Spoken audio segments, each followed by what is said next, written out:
Bon ok, aujourd'hui je suis chez Royal Rider 77 à Ponto Combo, mais pas pour essayer une moto d'une des nombreuses marques qu'ils ont en magasin, mais pour essayer une moto d'occasion qui est ici à vendre. Elle est même pas très chère, elle est à 5900 €, je suis obligé de le dire parce qu'elle est vraiment trop belle. Si j'avais pas le XJR, c'est probablement une moto que je pourrais acheter en remplacement. Et c'est aussi les commentaires qui m'ont été faits souvent sur mon essai de la CB1100 RS à l'époque où j'étais muet. On m'a posé pas mal de questions, et c'est comment, est-ce qu'il y a du couple, comment on conduit, plutôt fort, etc., etc. Donc je vais essayer de répondre à ces questions parce que j'ai l'immense chance, grâce à Kevin, de pouvoir mettre la main sur un exemplaire aujourd'hui. Et c'est une CB1100 tout bête. Il y a eu la EX avec les jantes à rayons, la RS avec les jantes alu noires type un petit peu plus sportive, et cette version tout court avec des jantes en alu. La fiche technique, on va la détailler tout de suite. À l'avant, on a une jante de 18 pouces avec un Bridgestone Batlax qui fait 110 de large, arrêté par deux disques de 296 mm avec ABS, pincé par deux étriers Nissin, 4 pistons, une fourche traditionnelle, un très beau réservoir rouge candy. Il est pas vraiment métallisé, mais le vernis est très profond, très joli, avec un liseré autocollant. C'est pas une peinture, mais ça fait quand même son effet. On a une contenance de 14 litres 6 en essence, un refroidissement air huile pour ce très beau 4 cylindres, 1, 2, 3, 4 tubulures, autant de pistons et autant de bougies. Ce 4 cylindres, il développe 89 chevaux à 7500 tours, et le couple, lui, est dispo dès 6000 tours. C'est très bien, c'est accouplé à une grosse boîte 5 qu'on voit ici, pas une boîte 6, une boîte 5. Il y a une injection, c'est un modèle de 2013. On a une selle à 795 mm de haut. L'ensemble pèse 247 kg. À l'arrière, on a une jante de 18 pouces, pareil comme à l'avant, avec un pneu de 140 de large. C'est pas énorme, sachant que pour comparaison, par exemple sur une CB500 de cette époque, on a un pneu qui fait déjà 150 de large. Un disque de 256 mm de diamètre avec ABS et un étrier Nissin simple piston. 140, c'est vraiment pas grand chose. Je viens de m'intoxiquer aux fumées d'échappement, c'est terrible. Elle est trop belle, à ce rouge là, mais waouh. Garde-boue chromé, des clignots à ampoule en forme d'obus, très classique, un joli porte-paquet bien solide. Ça, c'est du costaud, c'est pas moulé et creux en dessous, c'est vraiment très joli. 795 mm, on est comment?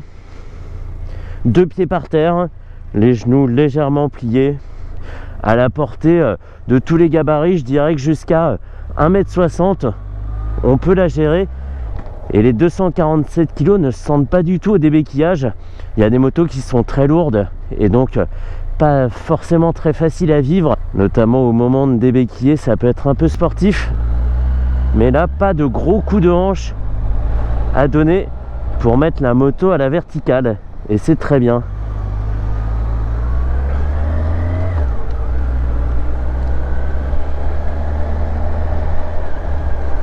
Et pourquoi je suis en train de faire une vidéo sur ma moto? Mais c'est pas ma moto, et pourtant on dirait complètement. Ça fait 30 secondes que je suis parti avec, et ça se prend en main comme ça, quoi. C'est facile. On est évidemment énormément aidé par le couple de la machine. On part tranquillement 100 mètres de gaz sur le point de patinage. Une moto qui se met en mouvement très calmement, sans surprise. On n'a pas d'à-coup au démarrage, et ça met vraiment en confiance.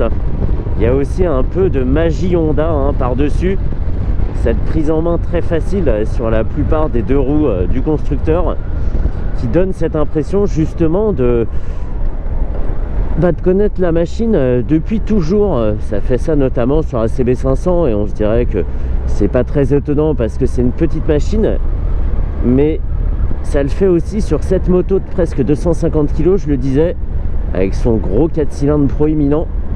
Et ça, c'est un petit tour de force en soi. On est tranquille, on cherche pas à aller très vite. On passe les vitesses sans vraiment remettre de coups de gaz à chaque fois. On regarde la vitesse monter tranquillement. Le régime, lui, il monte pas. On est à 3000 tours à 90 en 5e. Et la moto ne peine pas, avec un moteur très bien équilibré, pas de vibration, que ce soit dans les cale-pieds, dans la selle ou dans les mains. Le fait que le moteur soit en route, c'est imperceptible. On On est tranquille, de guidage, c'est léger, on peut changer de cap comme on le veut, hein. On n'a pas à envoyer la moto, ça se fait vraiment très facilement. Les masses sont parfaitement réparties, c'est un bonheur. Un tapis volant. À l'époque, cette machine coûtait 9350 €. Il faudrait l'indexer sur le coût de la vie et voir avec l'inflation à combien ça équivaudrait maintenant. Mais je trouve pas ça abusé. Et là, d'occasion à 5900 € avec tout juste 25 000 km au compteur, ça sent la bonne affaire aussi. Je suis pas ici pour en faire la pub, mais je me dis que si quelqu'un regarde cette vidéo et se dit mais oui, la CB1100, j'y ai jamais pensé, elle est canon, et c'est une rétro néo, et franchement on s'en souvient plus trop parce qu'on n'a pas croisé beaucoup, la production n'a pas été très importante, mais si quelqu'un peut se dire eh ben cette moto c'est une bonne idée, c'est la moto à laquelle je pensais plus, 5900 € pour une machine qui a à peine rodé avec 25 000 km, je trouve pas ça abusé. Moi c'est dommage, j'ai déjà le XJR, mais ça aurait pu tout à fait être une moto pour moi, même si ça se conduit pas du tout pareil. Il y a du couple sur cette machine, c'est indiscutable, puisqu'il fait avancer la moto sans avoir recours à l'accélérateur, mais c'est pas le même couple musclé que sur la XJR. La XJR, même sans rien faire, ça tracte tout le temps, mais ça tracte en faisant monter la vitesse, vraiment pas de façon incontrôlée, mais c'est une moto très volontaire. Celle-ci, elle est juste là pour nous emmener tranquillement. J'ai fait une petite erreur de conduite là. Elle est là pour nous emmener tranquillement, profiter du paysage, sans que ce poids soit une difficulté à emmener. Je ne sais pas si je m'exprime correctement, mais c'est ça en fait. On roule vraiment tranquillement, et je pense que plusieurs fois dans son trajet, on se dira « Eh mais attends, mais j'ai démarré, mais je suis en train de rouler là !» Et en fait, oui, parce que la machine se conduit toute seule. Je dis pas qu'elle transmet pas de sensations pour autant, hein, mais la conduite, c'est pas une galère. Si on va avoir des sensations, on peut repasser en 4, pousser un peu, franchir les 4000 tours, 5000, 5005, et là ça devient intéressant effectivement. Et on va faire appel aux 2 disques à l'avant pour ralentir la bête. Alors le couple, il faudra grimper un peu dans les tours, hein, je l'ai dit, le couple est dispo à 6000 tours, le couple maxi précisément. Et à partir de 5000, ça devient déjà intéressant. On sent que il y a quand même de quoi faire, et sans glisser sur la selle non plus, il faut un peu raffermir sa prise sur le guidon. La route est crade ici, je suis obligé de rouler un petit peu au milieu. La bulle Puig fait un plutôt bon boulot, mais moi je l'aurais plus mise comme ça. Voilà, c'est mieux. Non, c'est mieux, c'est moins bien. Comme chez Ophtalmo. Ouais, là c'est mieux. Ok. Alors le tableau de bord, il est très simple, hein. On a un compteur à gauche avec des graduations paires. Il va jusqu'à 220 km/h. Au milieu, un cristaux liquide tout petit avec l'heure, le totaliseur, une jauge à essence, et en appuyant sur les boutons ici, on a un trip A, trip B et à nouveau le totaliseur. Pas beaucoup d'infos, mais le principal, la jauge à essence, pour moi, c'est vraiment le minimum. Et à droite, un compte tour jusqu'à 10 000 tours, un petit peu plus même, avec une entrée de zone rouge, 8500 tours. Je pense pas que beaucoup de propriétaires de CB1100 soient allés voir jusque là-haut. Cette machine ne se conduit pas comme ça en fait. On est tranquille, peu importe la vitesse dans laquelle on est. On pourrait même démarrer, passer la première, et puis après 2, 3, 4, 5 et faire que tourner l'accélérateur, que la moto ne s'en plaindrait absolument pas. Ça freine bien hein, quand même à l'avant, hein. 296, j'étais un peu sceptique, mais en fait il fonctionne très bien. Il faut le rappeler, on a quand même 2 étriers, 4 pistons, donc il y a eu une petite volonté quand même de vouloir bien faire les choses. Si on veut freiner tard, c'est possible. La selle aurait mérité peut-être un petit motif, parce que là elle est toute lisse, c'est un Sky tout lisse, Et j'ai tendance quand même à glisser dessus, à me promener un peu d'avant en arrière, sur les freinages notamment. Et c'est un petit peu, c'est pas désagréable, hein, on s'en fiche carrément. Mais s'il y a un point à remarquer, c'est peut-être celui-ci. Et sinon, on vit dans une ambiance très 70s, hein. Il manquerait plus qu'elle soit orange et noire. Et là, ça serait vraiment le top parce qu'il y a du chrome, il n'y a pas beaucoup d'électronique visible. Alors, certes, les Komodo ont un aspect un petit peu moderne, mais finalement, ça se remarque pas tant que ça, étant donné qu'on a tout le reste sous les yeux. Le cerclage des compteurs en chrome, les clignotants qu'on voit depuis le poste de pilotage, tout ça est très bien maîtrisé pour une moto dont la production s'est arrêtée en 2019, hein, donc il n'y a pas si longtemps que ça. On pouvait encore trouver cette machine chez Honda en concession. Je trouve ça incroyable parce que je disais un petit peu plus tôt sur Avo Express que c'était une rétro néo, mais c'est tout à fait ça, hein. C'est pas une néo rétro, c'est une transposition très fidèle d'un modèle qui aurait pu tout à fait être commercialisé dans les années 70, mais avec de la modernité là où il en faut. Et pour ça, vraiment très bien. C'est dommage qu'on n'en voit pas plus.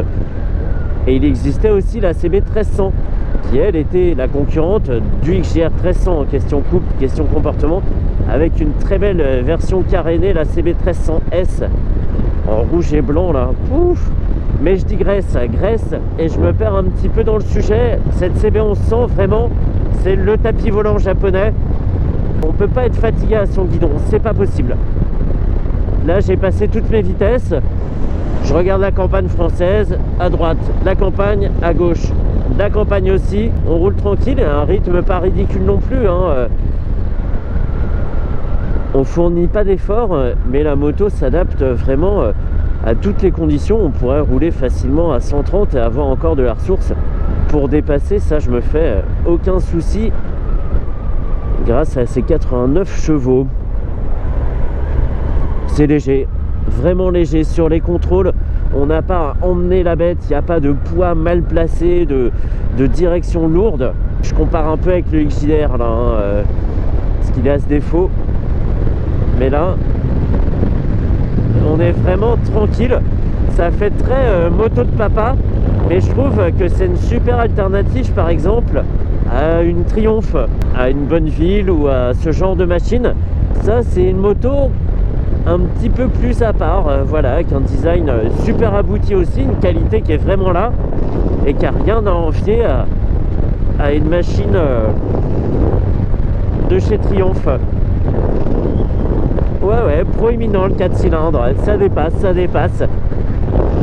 C'est flatteur, hein. Waouh. J'aime beaucoup, j'aime vraiment beaucoup. Et ben si vous passez en 77 chez Royal Rider, vous demandez à Kevin de vous en dire plus sur cette CB 1100 de 2013 et il sera un plaisir de vous renseigner. Je vais en parler à mon frère, lui montrer la photo. Il devait être là aujourd'hui et s'il avait été là, il serait peut-être reparti avec. Je vais lui montrer quand même, j'aimerais bien qu'il l'achète, ça serait trop cool. CB 1100, XJR 1300, côte à côte comme ça là. Piou, piou. Trop bien, trop bien. Bon allez, je vais me mettre... Oh dis donc, il y a un gros champ de betteraves là. Un gros tas de betteraves, alors je vais pas m'arrêter là. J'ai peur d'être enseveli. Super, vraiment super. Je profite moi de cette période hivernale où il y a moins de nouveautés pour réessayer des machines que j'avais beaucoup aimées. Cette CB 1100 en faisait partie. Ouais, je suis un petit peu enrhumé, ouais. Je suis un petit peu enrhumé, j'ai le nez pris. Mais pas de mépris pour cette machine. Allez, je me rentre. Retour à Ponto Combo. Youhou!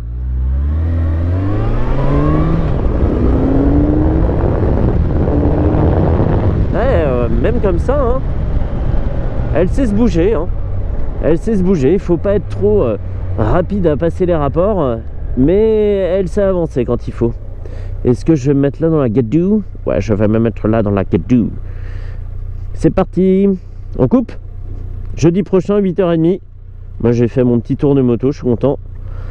Et c'est parti.